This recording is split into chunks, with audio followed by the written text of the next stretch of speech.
Hello everybody and welcome to the third running of the International Circuit Superstars Teams Championship. We have a wonderful championship lined up for you this season, and I, Chaz Draycott, will be taking you through all of the action as we look back at what happened in each and every round.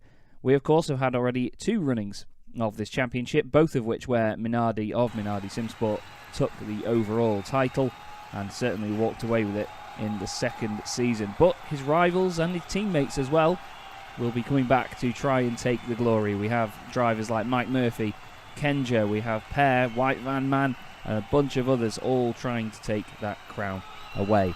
We start the third season at Faenza, which of course is a small mimic of Imola, which is a wonderful and incredibly difficult circuit here on Circuit Superstars. In the real world, it was the location of the old Minardi F1 team, so maybe some home advantage, something to think about here for Minardi. He starts this one on pole position, setting a lap record in the Icstc of a 26.329. Mike Murphy only 39 thousandths of a second behind, with his teammate Paolo and WhiteVanMan on row 2. Per and Icstc are on row 3, ahead of Doghouse and Royal T. NEMESES and Kenjo round out your top 10, with Imperium rounding out the field in 11th position. It's time to see what they've got then at the very start of the season. Let's see who can get their campaign underway in the strongest possible form. Minardi gets a nice start with Murphy closing right up behind him, but into the tight left-hander, gets away quite nicely. Bit of contact a little bit further down the order there, just Imperium making a little bit of contact with the back of Kenjo. But Minardi takes an early lead ahead of the two Triple M machines, certainly filling his mirrors. This is a replay of Icstc just going wide into the tight right-hander halfway around the lap. He's dropped down a few places because of that. On to lap 2 we go though, and Nico continuing to lead the way. That's the number 13 machine there of WhiteVanMan, just getting a track limits penalty through the tight left-hander. Bit of contact here though between Mike Murphy and Minardi is pushed off the circuit. Bit of lag there. This was actually something that was raised before the races about the servers potentially being an issue. Not much can be done at this time, but there was even more contact further up actually, I think, and Murphy, yes, he's dropped down to second place, so now that means that Paolo leads the race on lap 3. Fantastic stuff for him, but maybe not too chuffed with inter-team contact. There's two teammates here swapping places there. Kenjo getting past NEMESES a little bit further down the order, but the number 33 machine then of Paolo leads a Triple M Racing 1-2. Top 4 staying relatively close together at the moment. You can see their pair trying to defend from Minardi. He's going to want to get straight back up the order into that race lead. Look at the pace that they carry around this middle section of the circuit though. Very, very tight round here at Faenza. Not easy to get it right at all. The curbs here not offering too much assistance either. A little bit of runoff maybe, but not much more than that. But look at the slipstreaming here. That's one of the main factors these drivers need to think about here. It's a long start-finish straight with a very fast sweeping first left-hander. So the slipstream certainly keeping them together at this stage in the race. Per just getting very close to the back of Mike Murphy there. Maybe even a bit of a tap. That's surely going to help Minardi closing a little bit. It has, looks down the inside, coming into the final couple of corners, gets right to the slipstream. You see the little wisps of air coming off the wings of the cars. These Panthers certainly very, very good for close racing. You can have a lot of contact in these cars and get away with it. But now all of a sudden at the start of this lap, Per's had a really good first sector. Closes back in on Mike Murphy. Not able to do anything yet. Plumes of smoke all over the place as they come through the final couple of corners. The slipstream certainly helping Per here. Doesn't go for a look yet. Stays over to the right-hand side a bit more. Goes slightly deep into the second corner, though. But that straight is definitely going to be the place to overtake, if you ask me. Over the course of this race, you're going to see a lot of moves down there, I reckon. Although drivers reportedly saying this is an incredibly difficult place to overtake. One of the hardest circuits as well to put a lap together on Circuit Superstars. It's got a very high-speed nature about it. But right now, this top 4 battle, very intriguing indeed. It's going to be a case of who cracks first. Over the course of this race, the drivers will have a short stint and a long stint when it comes to their pit strategies. where they save fuel, where they maybe look after the tyres as well. And the first of those stops is happening now, actually. The top four, all of them coming in. Looks like Mike Murphy had a really good entrance on the way into the pits. There they go, pit crews hard at work. This is Imperium and NEMESES. A little bit of argy-bargy between the two of them there. NEMESES to the inside. Oh, and he gets a penalty for as well for cutting the circuit slightly. Didn't look like he'd done it too much there. This is the lead group then. Minardi still in 4th position behind Perre. And the two Triple M racing machines leading the way. Looks like Minardi's dropped off a little bit there from this top 3, the podium positions. Mike Murphy getting right with his teammate as well. That's his doghouse as well, who stayed out a little bit longer than these guys in this first stint. Two leaders, they're getting very, very close together right now. Got to think, are they going to battle very hard with each other? Or is there going to be a bit of team orders here? Has one of them got the pace? And yes, there it is. Literally right on cue.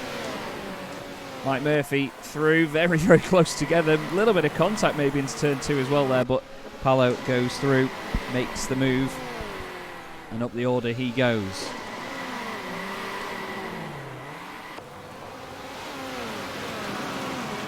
Perre right with these guys right now though. Minardi also closing back in again. The Slipstream certainly keeping these guys together. At turn 1, very long, sweeping, fast turn 1. It's almost like touring car racing. They're so close. There's contact though. Paolo into the back of his teammate. Perre doesn't take advantage of it. Can Minardi be the one to take advantage of both of them? Not quite yet. Frustrating and difficult situation right now. For Perre though, he's got to sit right behind, and look at that, Minardi tucks it in down the inside through the penultimate corner. Keeps his nose down the inside. Perre gives him the room, and in turn gives him the position essentially. Determination there from Minardi, but Perre certainly not going to take that one lying down. He wants to come straight back at him. Can he get a sort of cutback or any overlapping manoeuvre on the exit of the corner? He's right with him. Look at that. He's digging away at the left rear of Minardi's car. Not quite able to make it move yet, but still fantastic, fantastic racing. So close together, these guys. This, of course, the Superstar division. Paolo's had a bit of a moment on the way into turn 2. Maybe a bit of lag to blame for that one as well, but all of a sudden Minardi finds himself second. Paolo and Perre now right together. Oh, and the two of them make contact. They both run wide at the tight right-hander. Doghouse is there with them in the background. Oh, and a big hit to the wall. I think Paolo's made contact with the barrier.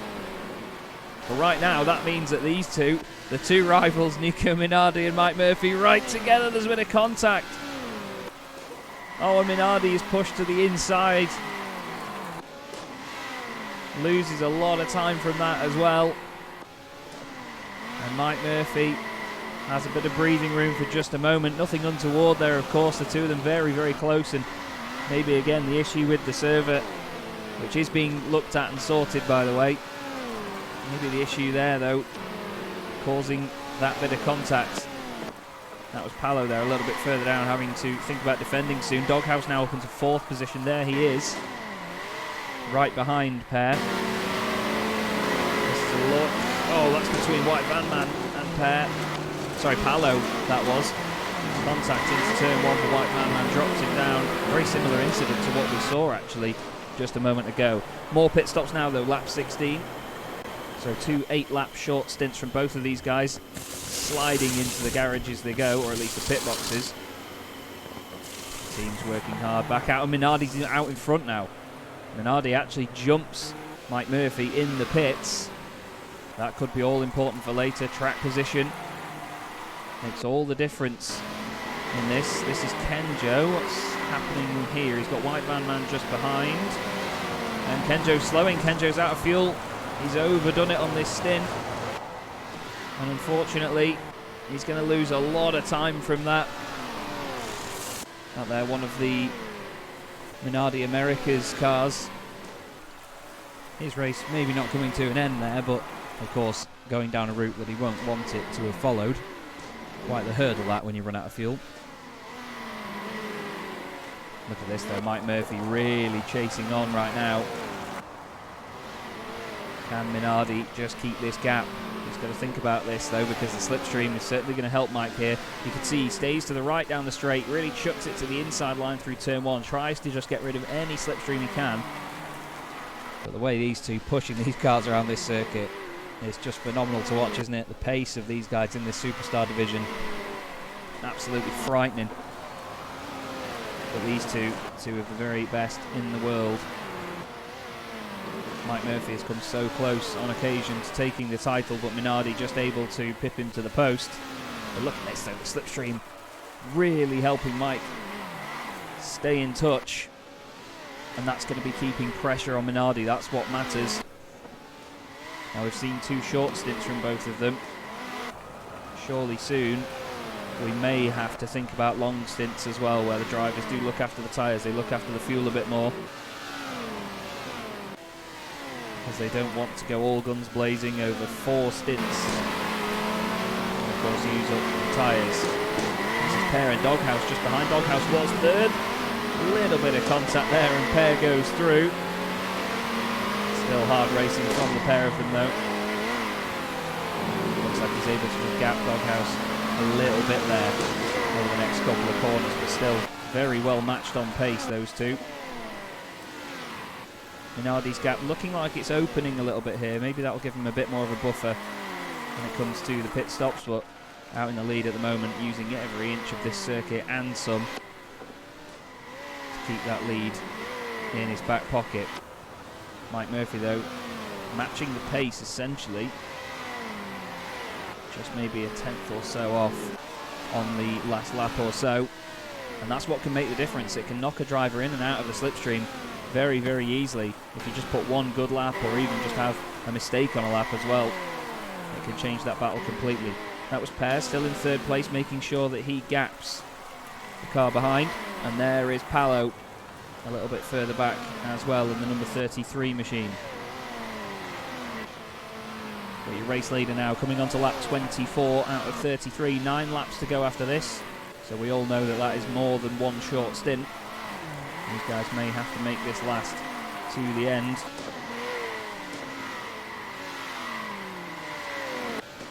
Now, the way Mike Murphy is driving right now, I think he might be on his long stint of this race. Have to see when Minardi pits, surely soon, surely now. In he goes, nice pit entry, but Mike Murphy, as you see there, stays out. So he will continue on with a longer stint. Looked like Doghouse came in as well, just behind. There was certainly another car in the pit lane there. Team changes the boots on the Panther. Back out he goes. Straight into it. Looks like he's got a bit of clear air as well. Does Minardi. So hopefully, for his sake, that will help him as the race goes on. No traffic or anybody else to think about. And this is Kenjo, and oh, just in front, Imperium goes off, loses the back end. Kenjo collects him on the way to the pits. Hits both the barriers as well. That's not going to do him any favours. What a very, very trying race Kenjo has had in that number 1 car. Ran out of fuel earlier, then big contact on the way into pits. That is not a good day at the office. Now this is Paolo. Whoa, making big contact with the wall on the left-hand side there. That was Imperium in that with him. I think maybe another little bit of lag just affecting that there slightly. It seemed quite exaggerated. Hopefully, for Paolo's sake, not too much damage on that part. There is Kenjo coming out of the pits, with Minardi just in front of him now. Of course, Kenjo will start to ghost through these guys essentially. He is a lap down on them, so no battling going on there. Now just behind there, that is Mike Murphy, who is on a short stint now at the end of this race. He's had his pit stop. So Minardi leading this race, but he's on his long stint, so he's going to have to look after the tyres and the fuel. And right in there as well is Perre. He's waiting in the wings here to try and take something away from both of these guys. Mike's right with Minardi there. Look at the two of them rubbing panels. Bit of lag and a bit of beaming around the outside, but Mike Murphy is through. And he's done it, takes the race lead. And now Minardi's got no choice. He needs to push hard now. He can't look after the fuel. He can't look after the tyres. He has to try and defend, but don't really think he can do too much with it. Kenjo having a bit of a moment just in front there. Oh, looking down the inside again. More contact between Minardi and Murphy. The two of them racing so hard. Perre gets into the side of him now as well. That's going to drag him away from the overall race lead. I suppose the next question is going to be, can this man Perre come up into second position and put Minardi back down onto the third step of the podium? They're all trying so hard in this final stint. Kenjo certainly a bit of a distraction for these guys right now. A bit of contact down the inside and Perre takes the advantage. Lovely stuff, nice and opportunistic. There was a little bit of a tap there as Minardi tried to go down the inside of Mike Murphy, and that's all it took. We have Doghouse, by the way, still sitting in fourth position. This is Icstc and Royal T a little bit further down the order. Oh, Icstc just squeezes the inside line, and oh, Royal T almost cutting the corner there down the inside.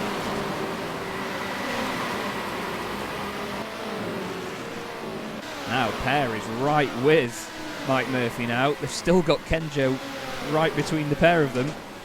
So if you can, try to ignore the grey and teal machine. But Mike Murphy's certainly having to defend hard here. Oh, there's a bit of contact there with Royal T a little bit further down the order. He just gets a track limits penalty at turn 2. For this, with 1 lap to go, is the battle for the overall race lead. Now Perre trying to line one up, trying to have a go at Mike Murphy. 1 more lap in the books then. Does he go down the inside? Can he get the car alongside? Bit of contact on the way in. Nothing doing yet though. Oh, and Mike's lost it on the way in. Perre goes through. Perre's taking the lead on the final lap of this race. Awesome behaviour by the two of these cars. You can see how much they all move around. Mike looks back down the inside though. Perre gives him the room. Mike just squeezes him off on the exit. Murphy goes back into the race lead. Perre's using all of the road to try and come back at him. There's more contact in the penultimate corner. Mike's gone a bit deep. Can Perre get the run? No, he can't. Mike Murphy takes the win. Perre finishes second. Minardi Simsport will have their very own team manager at third place. What a phenomenal race that was though. Doghouse finishes fourth ahead of Icstc, and Palo eventually sixth. Royal T62 was seventh. WhiteVanMan finishing eighth. Imperium is ninth, and NEMESES rounds out your point scorers in 10th. And Kenjo, after a very tough race, finishes 11th. But what a run by Perre at the end there. Awesome racing to watch, and well done, of course, to Mike Murphy and Triple M Racing for that phenomenal race win. The team's championship standings after round 1 look like this. Triple M are currently top of the pile on 20 points after a win for Mike Murphy and a 6th place for Palo. Thunder Racing only 1 point back on 19 in 2nd place. Minardi Simsport a 3rd on 14 points, just ahead of Bearder Racing and Royal Performance Motorsport. Minardi America's 6th position with 1 point to their name.